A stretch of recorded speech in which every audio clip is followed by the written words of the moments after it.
జై Hind friends, welcome back to our channel forces journey. So ముందుగా ఎవరైతే ఫిజికల్కి క్వాలిఫై అయ్యారో వాళ్ళందరికీ నా తరఫున అయితే బిగ్ కంగ్రాచులేషన్స్. అండ్ ఎవరైతే ఫెయిల్ అయ్యారో వాళ్ళందరూ మంచిగా నెక్స్ట్ నోటిఫికేషన్కి అయితే ప్రిపేర్ అవ్వండి. ఎందుకంటే నెక్స్ట్ ఇయర్ కట్ ఆఫ్ ఇంకా ఎక్కువ అయితే ఉండబోతుంది. సో అందుకనే ఇప్పటి నుంచి మనం అయితే హార్డ్ వర్క్ చేస్తే సో అప్పటికి రీచ్ అవ్వగలము అని నా అభిప్రాయం. And choice is yours. And next వచ్చేసి ఏంటంటే మనకి ఫిజికల్ ఎవరైతే క్వాలిఫై అయ్యారో వాళ్ళందరూ ఏం చేయాలంటే ఇప్పటి నుంచి అయితే రన్నింగ్ స్టార్ట్ చేయండి. సో ఈరోజు వీడియోలోకి అయితే వెళ్ళిపోదాం. ఈరోజు వీడియో వచ్చేసి ఏంటంటే మనకి ఎస్ఎస్జిడి ఫిజికల్కి కావాల్సిన డాక్యుమెంట్స్. సో ఏ డాక్యుమెంట్స్ తీసుకువెళ్ళాలి ఈరోజు అయితే నేను డీటెయిల్గా చెప్పబోతున్నా. ఎక్కడ స్కిప్ చేయకుండా లాస్ట్ వరకు అయితే చూసేయండి. అండ్ ఇంకా మన ఛానల్ ఎవరైనా సబ్స్క్రైబ్ చేసుకోకపోతే వెంటనే సబ్స్క్రైబ్ చేసుకొని ఒక లైక్ చేయండి. మనకి ఫిజికల్ టైంలో అయితే అంతగా డాక్యుమెంట్స్ ఏం అడగరు. మనకి డాక్యుమెంట్స్ అనేవి ఎప్పుడు అడుగుతారంటే డిఎంఈ అంటే డీటెయిల్ మెడికల్ ఎగ్జామినేషన్ టైంలో అయితే మనకి డాక్యుమెంట్ వెరిఫికేషన్ అయితే ఉంటుంది.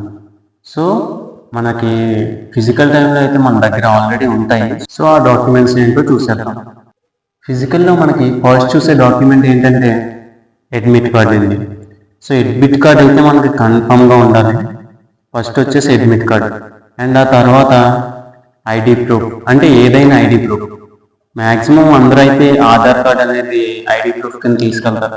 సో ఆధార్ కార్డ్ అనేది ఐడి ప్రూఫ్ ఆర్ మీ పాన్ కార్డ్ అయి ఉండొచ్చు, ఓటర్ ఐడి అయి ఉండొచ్చు, ఏదైనా కావచ్చు. సో ఐడి ప్రూఫ్ అనేది మ్యాండేటరీ. అండ్ నెక్స్ట్ వచ్చేసి ఏంటంటే మీకు 10th క్లాస్ మార్క్ షీట్ అనేది తీసుకోవాలని. ఎందుకంటే మీకు ఆధార్ కార్డులో ఏమైనా కరెక్షన్స్ ఉండొచ్చు.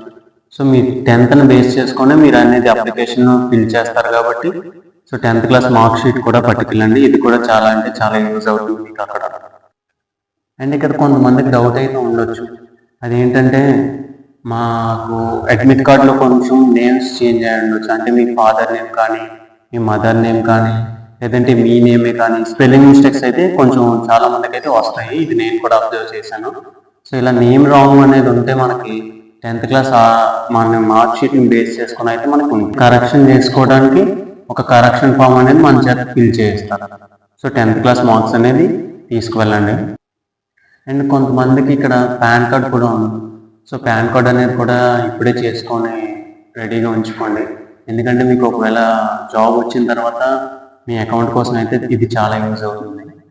అండ్ నెక్స్ట్ వచ్చేసి ఏంటంటే మనకి పెన్ ఒక డాక్యుమెంట్ అనుకోకండి. సో అండ్ క్యాజువల్గా చెప్తున్నా, పెన్ అనేది ఇంపార్టెంట్. చాలా మంది అయితే మర్చిపోతారు. అండ్ మీ ప్రెజెంట్ ఫొటోస్ అయితే తీసుకువెళ్ళాలి. అంటే పాస్పోర్ట్ సైజ్ ఫొటోస్ 6 to 8 అయితే మీ ప్రెజెంట్ ఫొటోస్ తీసుకువెళ్ళండి. సో ఫిజికల్లీ ఇంతకు మించి మీకైతే ఎక్కువ డాక్యుమెంట్స్ అనేవి ఉండవు. అండ్ మళ్ళీ ఒకసారి అయితే చెప్పేస్తున్నా ఏమేమి ఐటమ్స్ అయితే మీరు తీసుకువెళ్ళాలి. ఫస్ట్ వచ్చేసి అడ్మిట్ కార్డ్ అండ్ సెకండ్ వచ్చేసి ఐడి ప్రూఫ్. అంటే ఏదైనా ఆధార్ కార్డ్ కానీ పాన్ కార్డ్ కానీ ఓటర్ ఐడి కానీ మ్యాక్సిమం ఆధార్ కార్డ్ని అయితే ప్రిఫర్ చేయండి. So Aadhaar card. And third వచ్చేసి మార్క్ షీట్ అంటే 10th class mark sheet. And fourth వచ్చేసి ఒక 6 to 8 ఫొటోస్ అయితే తీసుకువెళ్ళండి.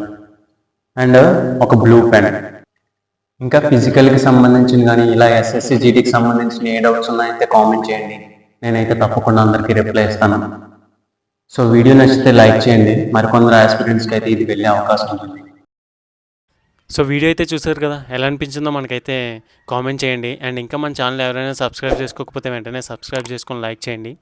జై హింద్, జై భారత్.